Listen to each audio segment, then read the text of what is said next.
એટલી બધી દૂધની મંડળીઓ ચાલે છે, એમાં ભેળસેળ વાળું દૂધ ન આવે માટેની પણ જોવાની જવાબદારી તમારી છે. તમને વિનંતી કરું, મેં આની પહેલા પણ અનેક વખત સાધારણ સભામાં કીધું છે કે ભેળસેળ વાળું દૂધ મંડળીનું નહીં ચલાવે. અનેક મંડળીઓ બંધ કેસત કરવી પડશે તો કરશું. એમાં કે રાજકીય બોલી ભલામણો નહીં આજે ચલાવતા નથી.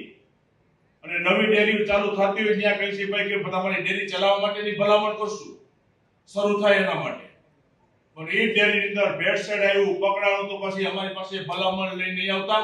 એક બેંકના ચેરમેન તરીકે કહું છું કે દૂધની અંદર ભેળસેળ આજે નહીં હાલે, કાલી નહીં હાલે. કારણ કે દૂધ લાખો લોકોના ભવિષ્ય સાથે આરોગ્ય સાથે ચેડા કરવાના પાપમાં આપણે નથી પડવું. તમે જો દૂધના પશુપાલકો હોય, ડેરી હોય, કરોડો રૂપિયાનો ભાવ ફેર અને સમયે સમયે દૂધનો ભાવ ફેર પણ મહિને મહિને પણ તમને પોસાય રીતના ભાવ રાજકોટ ડેરી કાયમી માટે નક્કી કરતી હોય છે. શોર્ટકટ અપનાવતા